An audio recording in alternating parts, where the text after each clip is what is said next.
While Shanks trying to chase him, they get the first blood for TT, and it's onto the tree. Shanks, oh, he gets double. He gets three. No, it's the third going to Hope, who comes in and slams the door on TT. You thought you had him in the first half, but you didn't. That's a double kill for the ADC of WE, and 4 total to bring us to 5.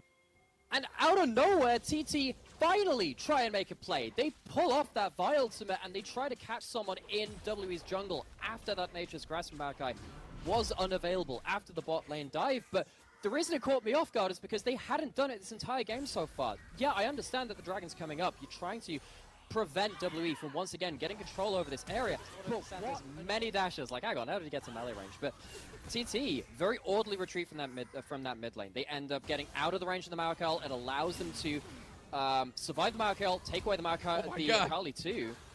And I mean, you don't have your ults there, WE. You probably need to play this a little more calmly. That just feels like a bit of a desperation flash from both teams, honestly.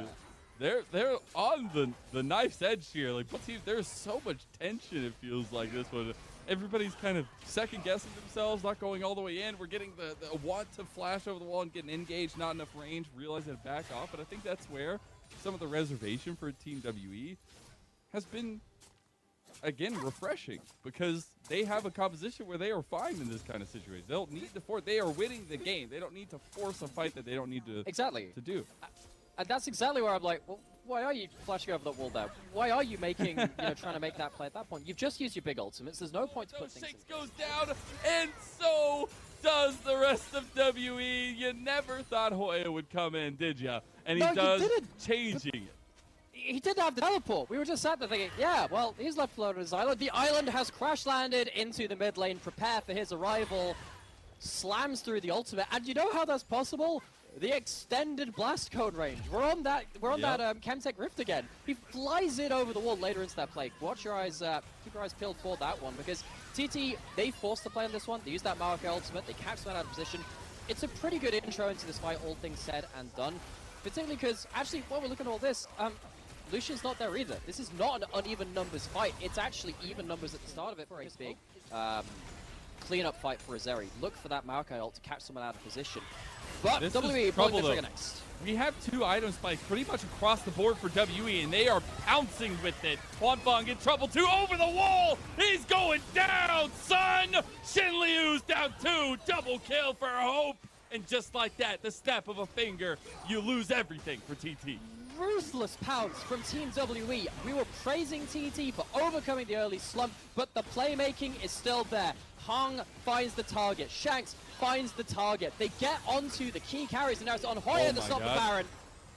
Hoya and Yukao against the world here, trying to stop an early Baron. 2,000 health. I don't think they can do it. Hoya getting poked out, tries to get the needlework in there, but the Baron, ooh, one more shock blast. It goes over securely to Hung. What a wonderful punish from WE. TT had just again. Can they fight against it? They actually caught Hope and Iwandi. That's a big wombo combo. Huge. They got the back line. Shanks in some trouble here as well. He can't get Huanfeng. Maybe he does. He goes down. It goes golden. Maybe he survives. He does not. That'll be another pickup for Hoya. And the base defense comes alive with Hope and Iwandi getting caught out. But they've done so well this whole game at not playing into the Maokai, of not playing into the Gwen.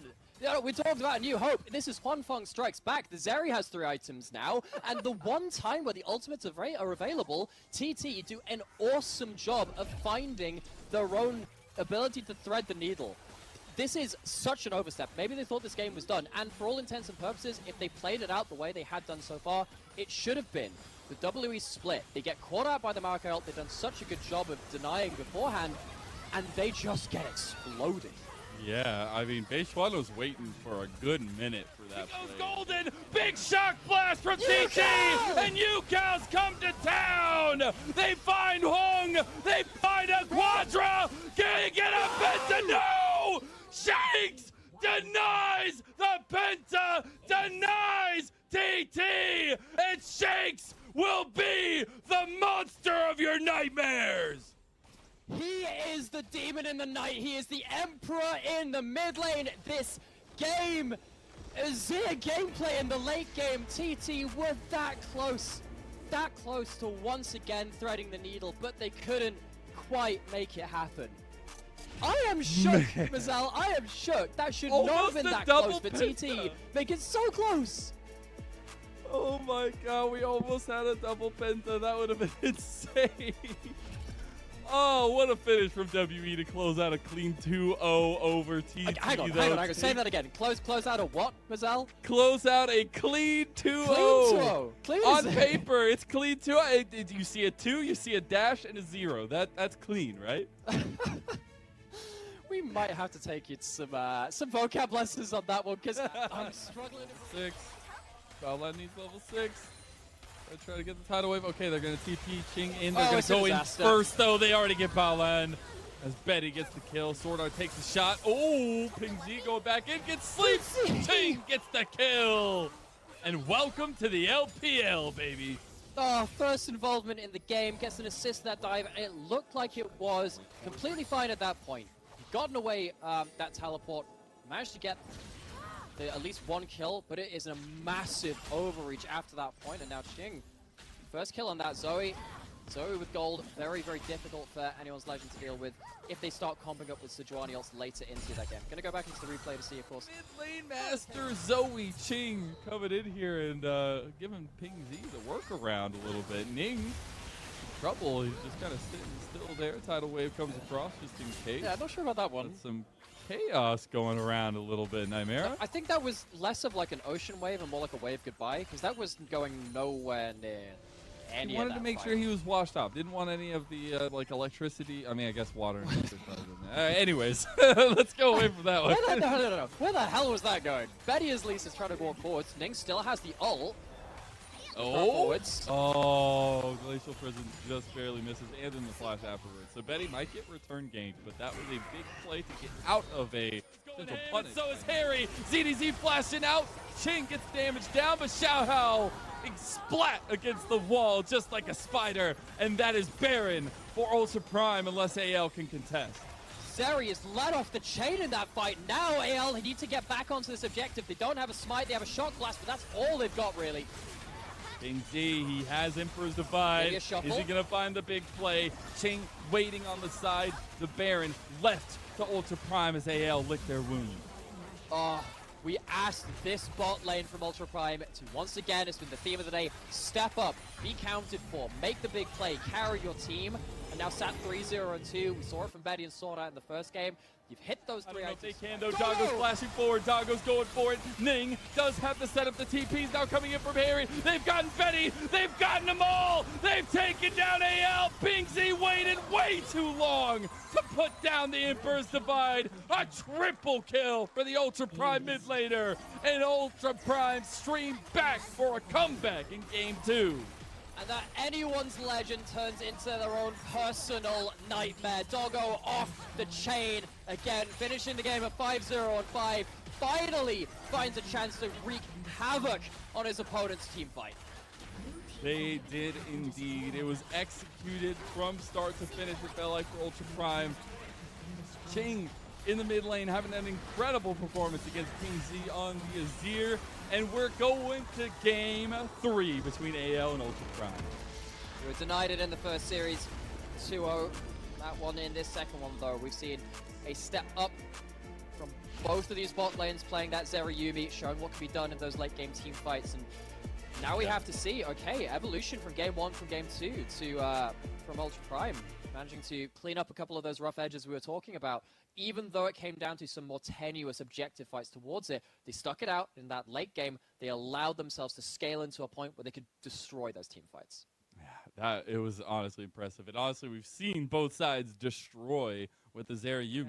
It's like a 4,000 plus gold lead. ZDZ now maybe making that worse. Oh! No, he stuns him up. Oh, ZDZ, show him out. Oh, Nick's hit ZDZ still closing. Break him ankles. He doesn't do it in time, though. Ning will clean up the kill. But hey, you stand proud taking down Harry under your tower. The hard-earned 1v1 turned around into an extra kill on the return. Cross-map coming through, though. Ning shows up. Ching's like, I'm out of here, trying to. His ticket might get denied, though. Maybe it gets booked. 450 gold over to Ping Z. Meanwhile, they take mid lane.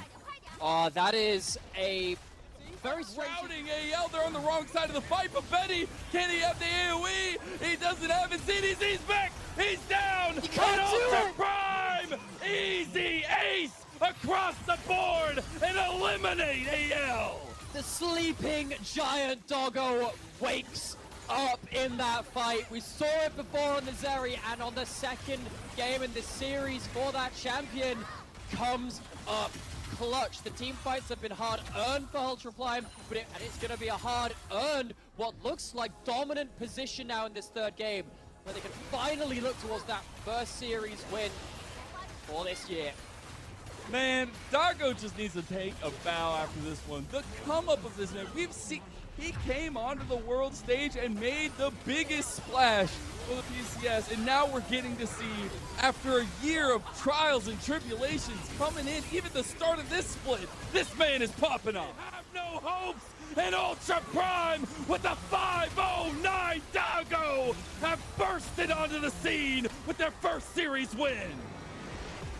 Welcome back, Ultra Prime. Welcome back, Doggo. Welcome back, Ning and Bao Lan. It's 2-1. It's hard-earned. It's a bit of a scrap. Took them some knocks to get to this point. They walk away with their series victory. The first one for 2023 and anyone's legend. 0-3. Winless before the break, Chinese New Year. Yet to find a win afterwards as well. First team to reach that scoreline, unfortunately for them. There are some bright sparks for that team, just not enough to spark into something more flammable than that. Ultra Prime feeling the spark that is their namesake here. Really just a level up performance in terms of what they wanted to approach as a style, how they wanted to execute.